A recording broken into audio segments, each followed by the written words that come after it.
Welcome to the Sharing Without Shame podcast, dedicated to parents and anyone else who loves someone in active addiction. Education is a powerful tool in breaking down stigma, fostering understanding, and ultimately helping individuals and their loved ones navigate the challenges of addiction. With Donna Marston, author of Peeling the Onion and Sharing Without Shame.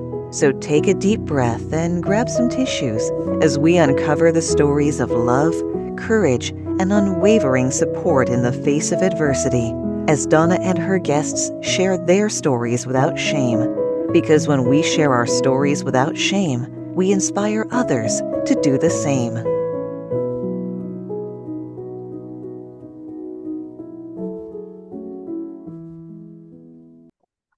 Hello and welcome to Sharing Without Shame podcast. I'm your host, Donna Marston, and today's podcast is brought to you by Snap Bands. This is my Snap Band. It says blessing, and you give it a little snap, and it helps you get rid of any negative thoughts. If you want to get a Snap Band, you can go to snapbands.com. It's SNAPPBANDZ.com. And under comments, put SWOS or Sharing Without Shame so that they know that you learned about it from me. So today we have a powerful and inspiring story to share with you. My guest is Brigette Sobus. I hope I said that right. She's overcome incredible challenges, including a difficult marriage with her husband who is addicted. It includes a messy divorce that left her in debt for $1.3 million. Wow. Today, Brigette is a highly accomplished coach and consultant dedicated to empowering individuals to thrive, building businesses, and fulfilling their lives. So welcome, Brigette. I'm so happy to be here with you, Donna. Thanks for having me. Thank you. Yeah, you're very welcome. Thank you for coming on. First question I always ask is, what would you like to share without shame? I would love to share my journey that led me to being in $1.3 million of personal debt to then Mm, filing bankruptcy mm. and then overcoming that. Where did it start? Yeah. So it started with, oh, geez. So it did start with, I met my ex-husband. I actually met him. He was a friend of a friend and was come to my apartment, and he was super charming and very charismatic, and we flirted for about a year and then we started dating. And I it's like you don't know what you don't know. He was like really great, like Yeah. had a lot of friends, and we would go out and party together and go to really great concerts. We had a lot in common as far as music taste, and then I got married at the age of 30. And then, there were red flags before we got married that I had maybe seen, and I just decided to ignore them because we had already spent like over $15,000 to, get married plus. And so got married, and then our relationship was kind of volatile. Lots of arguing, lots of fighting. And then an opportunity came up, and I decided I had the opportunity to buy a hair salon that I was working in. And I was making a six-figure income working there, but then I bought it and then quickly realized I had no idea what I was doing as an owner and lost my six-figure paycheck and Mm, hired a business coach and consultant. And then I started growing the business each year 30, 40%. And then we also were starting to invest in properties.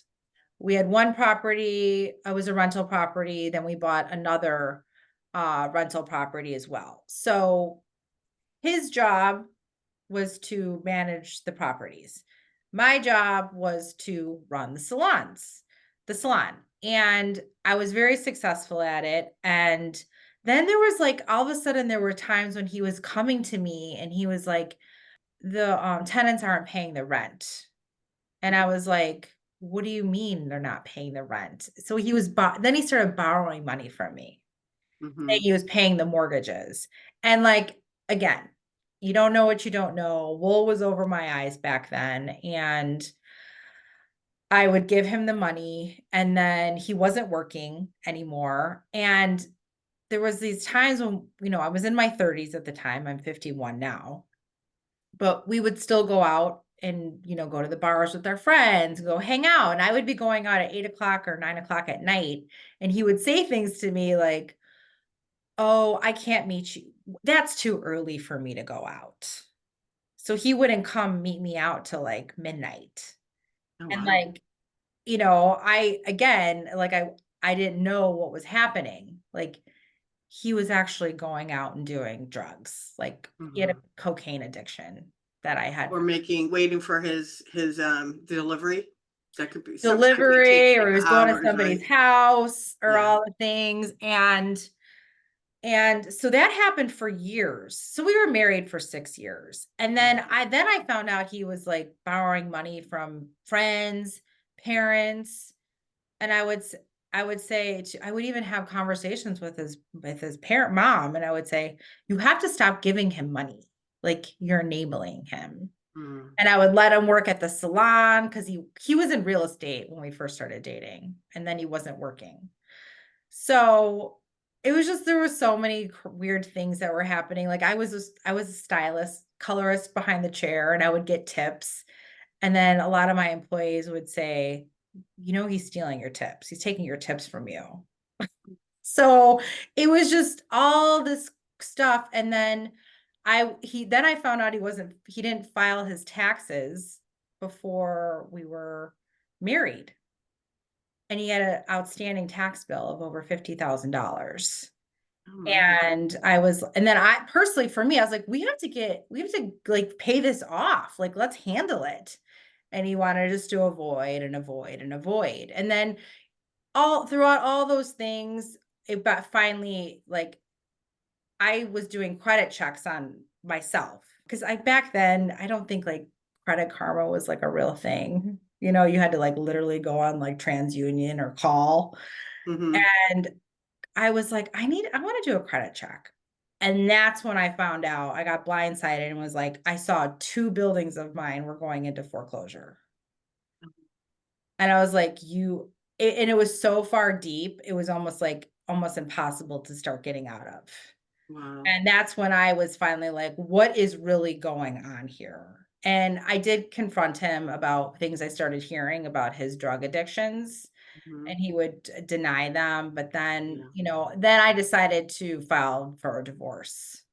And Mhm. then that divorce took over 2 years because he was not showing up to court dates. He wouldn't show up to mediation agreements.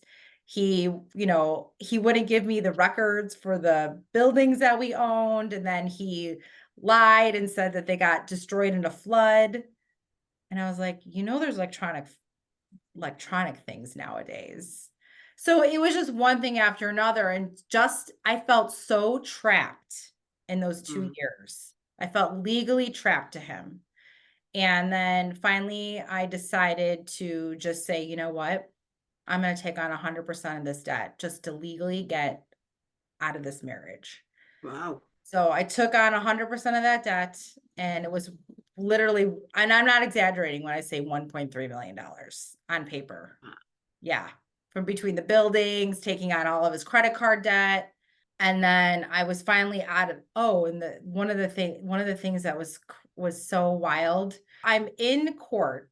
And during that whole 2 years, I was stressed to the max. Like I I was bet. like training for a marathon, which actually I thought like supported me, but I was so stressed out. Like I was like 35 pounds lighter than I am now. I was so thin.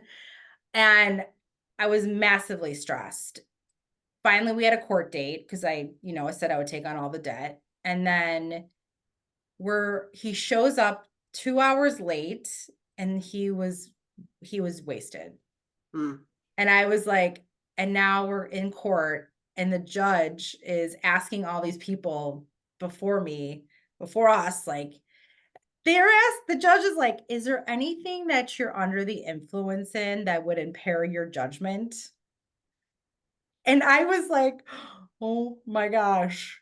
He he was a blabbermouth. He has passed on since, and I've done so much forgiveness work on him. He passed away about 2 years ago. And I was like I was like, "Oh my gosh, this judge is gonna ask him are you under the influence of anything? And he's gonna be a blabbermouth and say, yeah, I've been partying till just an hour ago and all the things, and they're gonna tell us to come back. Mm. And I was so nervous. And we get up there and they never asked him that. I was Oh, like, wow. gosh, universe, thank you, Lord. I was so happy. And then we got divorced. And then like moving on, my personal belief system is that I got breast cancer from trauma and Oh, stress. stress, absolutely, yeah. Yeah. So that was the first, so then I got breast cancer for a first time in like 2015. Mm. And then at that same year, I had a lot of encouragement to file bankruptcy. And I got super ego driven. If you would have been talking to me about filing bankruptcy like back then, I would have been embarrassed, ashamed. Sure. Like I used to beat myself up. Like, Mhm. how did I allow myself to marry somebody like I did? Yeah. How did I not see the red flags? Like, how was I so blind? Mm. So 2019, I coined Dark Night of the Soul year because I was actually decided to buy my own business back because it was profitable, and it was for a very hefty amount of money from the bankruptcy. And then, yeah, that just threw me into being more ego driven, trying to look good and hide everything and cover everything up. And it really wasn't going in my favor. Mm. Wow. So would you consider when you took on all the debt and let him go free and clear, that as I just don't like that word codependent behavior, unhealthy helping. Yes, and unhealthy health. I felt at the time, I felt that I was so trapped. It was the only way for me to get out. Right. And I was building up a lot of resentment towards him because I did feel like I was he was like getting let off the hook. He's holding you hostage Yeah. in a I felt sense. like I was being held hostage. Yeah. And then over the year, like even after we were divorced, when I was filing my own taxes and doing backlogs, I did file separately, you know, at the time married, but filing separately. And the government seized all my refunds to cover his taxes. And that was no fun either. And then I would tell him and he'd be like, oh, thank you. And I was like, yeah, maybe you Yeah. could pay me back. Yeah. Right. Yeah. Wishful thinking. It's like a punch in the stomach every time you turn around. But other than that, I felt like, yes, there was definitely times when, when he would ask me for thousands of dollars, telling me he was paying the mortgages. Like I was like, at the time, I felt like I had no choice because I was like, well, the mortgages need to be paid. And Right. like without my knowledge at the time, he wasn't paying the mortgages. He was spending the money on drugs. Mm-hmm. Mm. Yeah. It's tough. It's tough when you want to believe, but your gut's stirring and telling you, mm-mm, what they're Mhm. telling you isn't true. Yeah, it's tough. Now, no children involved? No, that was another thing that was happened during our marriage. So when we were in our early 20s, or not early 20s, I started dating him when I was 26, I think. 26. So maybe after a couple years after dating, he was the one that started bringing up children. And he'd be like, "Well, I don't know if I want to have kids." And then I would say, well, okay, well, if you don't want to have kids, then this is just going to be a really great, fun relationship. And we're going to go on our way, part ways eventually. Mm-hmm. 'Cause I wanted kids. And he would say things to me like, oh, but I love you and I want to get married. And at the time, I wasn't even really serious about it, but I knew what I wanted. And then he finally said, listen, I want to marry you. Can we agree upon one? And I was like, yeah, sure. I'm cool with that. Let's have one. Now we get married. I was 30 when I got married. And now like it was, probably coming like around 32, 33. I was starting to be like, hey, let's talk about having this one child. And he totally went the other direction and was like, I don't want kids. I look at all our friends that have kids and how miserable they are. Like he would just say the nastiest things over and over and over again. And I would say, well, I don't want to regret not having them. And he would say, well, I don't want to regret having them. And then finally, like it was finally like the straw that broke the camel's back. And then that's where resentment started coming into play with me in that category. And I was like, you know what? I don't even want to have kids with you. Like it's done. This was even before I officially said I want a divorce. Yeah. So, I have personally made peace with not having kids, especially I've had breast cancer twice and my oncologist recommended to not have children. And then, I haven't gotten remarried and all the things. So I was 36 when I got officially separated, going on to 37. And then I was almost 40 by the time I officially got divorced. So yeah. So I have a dog. I'm a dog mom. Oh, look, there you go. There you go. That's nice. I have a son who's a dog dad. Yeah. So from your toughest moments, going through everything that you did, you womaned up, you took all the responsibilities, you moved forward and moved past your health issues. How did you do all that? I would imagine there was so many defeated emotions going through all of this. How did you just put your big girl panties on and start putting one foot in front of the other and start moving forward and doing things differently or doing things that you didn't even know how to do? Yeah. Smooth Yeah. forward. So, like I said, 2019, I coined Dark Night of the Soul year because I was, working on buying my own business back from the trustee, and it was a hefty amount of payments per month. So, and I was trying to like pretend everything was okay, even though I was probably a hot mess.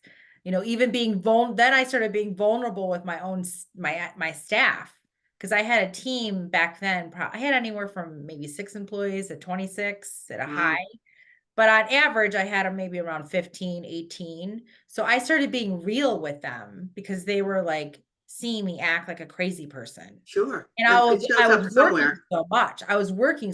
I was so stressed. And I had let them know, I'm like, look, like they knew what about Patrick. They knew like all the things about like how he was. And they're like, oh, we wish you would have told us. How can we help you? And I was like, I just want you guys to come and do your job. Like, do your job, make money, and do things. Just know this is why I'm so stressed out. Yeah. Then there were things that were happening, like, in companies and culture, you get naysayers and you get the people that stir the pot. Sure. Well, while I was doing coaching and consulting work, I had some naysayers stirring the pot in my business. And then I had a walkout. Wow. Not all my employees left, but a lot of them left. And then finally I was like, you know what? Yeah. Finally was feeling like I was hitting rock bottom, because then I started taking out more loans. I felt like I was going back into bankruptcy, trying to buy this business back. Yeah. And I finally was like, I felt like I literally hit rock bottom. And then I was like, enough. After when 2019 was closing, I was like, enough is enough. So I actually started reaching out to mentors again and instead of trying to do it all by myself. Yeah. And then I made a powerful decision to let go of the salon, even though I was not in love with owning a business anyway, that business anyway. I decided to sell it. And so before, I was so worried about everybody else's income. And that was one of the reasons why I didn't want to let it go either. And I'm paying everybody else besides myself. And then finally I was like, you know what? I can't worry about all these other people. And even my own parents were like, Brigette, it's time to take care of you. You got it. This is not working anymore. And they were super supportive with all of my transition and everything. And so I finally put my ego aside. Well, it sounds like stop people pleasing too. Oh right? my gosh. Yes. And that's one of the things I talk about a lot is people pleasing because I had a gigantic people pleasing crown. It was huge. So yes, I finally took the people pleasing crown off and actually coach a lot of women in that arena that Yeah. people. And so I'm glad you brought that up. I ultimately sold the salon, did what was best for me, and then I started getting a coach again. I was in therapy, but I will tell you the what I find was the most magical thing that happened for me was that I'd always heard about this modality called NLP, which is neuro-linguistic programming, and I decided to get certified in it. And when I got certified in it, I also got certified in timeline therapy and hypnosis. And that was the thing that actually was able to finally clear my mind, give me peace of mind, let go of those like negative thoughts and negative Mhm. emotions that were like, I used to call anger like the ball and chain of anger. Because if I Mm. was talking to you, Donna, now, like if I was talking to you probably for like 3 or 4 years ago, no, more 4 or 5 years ago about my divorce, oh, you would see me get all upset and like mad again. Like I couldn't not get mad. Now I can just talk about it. So Right, I will right. tell you one of the biggest catalysts and gifts that I ever gave myself was learning how to do NLP, timeline therapy, and hypnosis. Wow. So I'm a retired hairdresser. Oh my gosh, I had no idea. So cool. Yeah, I retired 6 years ago, and it's hard work. But I always worked for myself, kept it simple. Taking all of everything that you've been through, learning, all the new tools to move forward helped you to heal. And now that you bring it forward and now you're doing coaching and counseling and you're teaching other women to do all of this. Yeah. So how do you teach them, like, coming past all that adversity and coming out, when it happens, we're just so defeated and life is tough, and it's hard to see the light at the end of the tunnel, Yeah. and you have to move forward. What is your greatest tool of overcoming that adversity and moving forward and bringing you to where you are today? I will say that so yeah, so I do two different things with women. Like I do breakthrough work, which is like I do powerful like trauma releases. And then I also do certifications. And for someone to start, if they're not working with me, what I would do recommend is I love doing breathing exercises Hmm. to calm your nervous system down. Sure. Like doing box breathing where you're breathing in for the count of 4, holding for the count of 4, releasing for the count of 4, holding for the count of 4, doing that at least 4 times. That's one way to just start retraining how to calm your nervous system down. Hmm. Practicing mindfulness. I think journaling is really powerful, Yeah. and if you have to write, what I call it, excuse my French, but an FU letter because you want to get like that stuff out of your head. Yeah. Right. Just like write, just like go to town. I call it like throwing up on the paper. And then like I say, do a ceremonial burn. I do it. Yeah, Done it. Do it. then burn it. I having gratitude. Yeah. I love daily gratitude. And then even when you're saying like saying you're grateful for something and tagging it with a because. Mm. I'm grateful for this because that gives more power. And then being compassionate with yourself. Right. There's so much power in self-forgiveness and self-love. Mm-hmm. Mm-hmm. Yeah, given the empathy and compassion that we give to other people, to ourselves, is so important. Yeah. And it's interesting because I know when I started my journey, I was so sick, emotionally ill, and I learned how to every morning. It was I guess I bargained with myself. If you're going to get out of bed, you have to say what you're grateful for, and it can be challenging, right? When you're feeling emotionally defeated and you're watching your loved one, you know, like slowly dying, and there's nothing you can do. The conversation's not going to change it 9 times out of 10. Sometimes it does. No matter what you do, it's really, it's hard. And that's how I started too, doing the gratitude and then journaling, because I teach a journaling class, but also changing my prayers. Because I used to pray, I don't want my son to hang out with drug dealers, and I don't want my son to do drugs. And I talked about everything I didn't want, and I kept getting more of it. So I had Yeah. to change and talk about what I wanted. I wanted him to live a healthy, happy life. And 16 and a half years later, he lives a very healthy and happy life. Oh my So gosh. I think, Yeah. If I may add to that, Donna, like I'm yeah, so glad I just actually got the goosebumps because you brought that up on changing your prayers yeah. because so I follow this I also follow this person, his name's Bruce Lipton, and he says that worrying is like praying for things you don't want to happen. Right? And another thing is because I work a lot with the unconscious mind.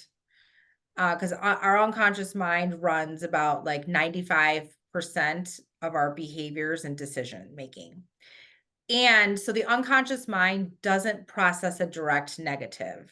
So Mm-hmm. if I say, do not think about a purple pig, do not think about your nose, do not think about a blue tree. Most people think about those things. Right. So when you're saying, like, I love that you said, I don't want him to blah, blah, blah. I'm reframing it to say, I want him to be healthy. I want him to be happy. I want him. Yeah. So most of the time, people are focused on the things they don't want, and then they're attracting more of it. Yeah. And the universe doesn't understand the word don't, Yeah. right? All they hear is I want, Yeah. and so we get more and more and more of it, and it gets sicker and sicker and sicker. Yeah. And it's not a good time. Yeah. So how did you get into coaching? From, you left the salon, you took the classes, and now you have your own business and taken a lot of your education from your husband's addiction, from the unhealthy helping, from all that chaos, and turned it into your message.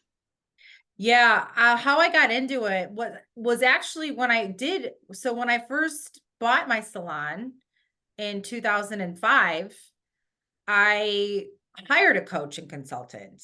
And by working with that coach and consultant for a couple of years, I was like, I want to do this for other people. Mm-hmm. So I started becoming a trainer first. I was working with a company that actually I hired. So I was becoming a trainer. And then this is what I love to tell people because I meet a lot of people that are like, oh, I want to be a life coach or a coach, but I need to get my own life together. Well, there's no better time to become a life coach.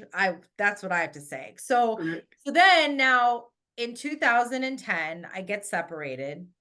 And then I started working with another company to start doing coaching or training work for them.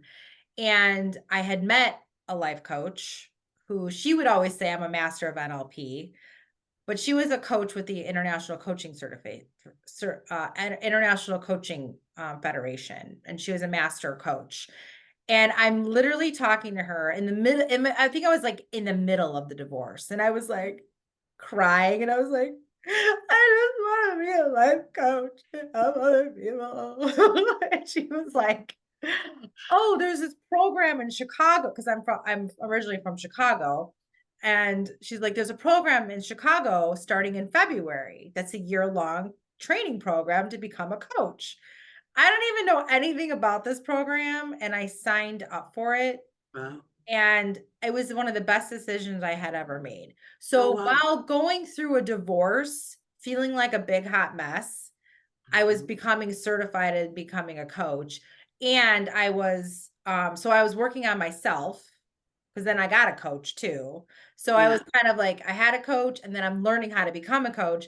And now I'm starting to coach other people. I'm telling you, like, for me, there's no better time to actually become a coach when you're ready to have your own breakthrough in your life. And Yeah. then helping other people and coaching other people, it's like their breakthrough becomes your breakthrough and your breakthrough becomes their breakthrough. And then Mm-hmm. then I feel like it's like a ripple effect on this world. Yeah. We're all just doing our inner healing work and making this world a better place. Yeah. With an understanding, Mhm. right? It's allowing people to understand. And it's interesting how, both being hairdressers, I imagine you're probably a sensitive, really caring person, because typically it's nurses and hairdressers. We tend to, overlap each other's businesses. But do you feel that, are you an empath or empathic, compassionate? Is that how you lead in your coaching?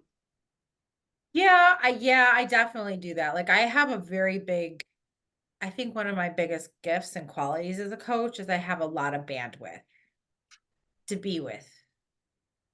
Mm, So I can be with a lot of mm, people. Like even if someone's triggered and like they're maybe upset at me, doesn't typically happen in a coaching relationship, but I have so much bandwidth to be with somebody else's stuff. I've even worked with colleagues that are coaches and some breakdown happened in something and someone was like screaming in my face and I'm like, "Mhm, yeah." So I have an ability to be calm in a situation and really hear people. And I had a lot of people that have shared with me that like what even people that haven't hired me, they're like, I really appreciate you because I felt like you were a safe space to come to. And I did not feel judged at all. So you don't take it personally. Yeah. Yeah, which is But that really takes a good. lot of work on myself too. Yeah. So how do you balance vulnerability, your strength, and sharing your story with others in your coaching business? It's been doing the healing work, Yeah. really doing my own healing work and having more self-love and compassion for myself that has allowed me to be, would you say, well, for vulnerable first of Vulnerable, your strengths. Yeah. yeah, and, really own my confidence and now I'm able to stand on top of my story. Like it was a circumstance and like be able to talk about it, share about it powerfully. And my goal is that somebody's hearing my story and they're seeing something in it for themselves. Mm, Because there's a lot there high performing women out there, whether they're high performing and successful or the opposite or wherever women are at in the world, women have a really beautiful way of hiding all the things. we're They taught. really do. We're taught at a young, think about it. As little girls, what's the first thing we're given? A baby doll to nurture. Yeah. We're taught that at a very, very young age. Mhm. And then we carry it through. Yeah, women have really great ways of covering things up. Like I'm still in so even 2019, when I was going through my dark night of the soul year, I was a awesome coach to other my clients because I knew how to unhook myself from what I was going through and just be with them. Well, and I think too, as a coach, even though like I've done, a lot of healing and transforming myself, when I'm working with families, there's always something, even though we're working on them healing, I get a piece of it, right? That something maybe I hadn't thought about that comes about, and it opens my eyes or my heart or whatever to a a different thought or a different tool. But I think when we're always giving to help other people, we're always receiving. That's true as well. Yeah. And that's But really important.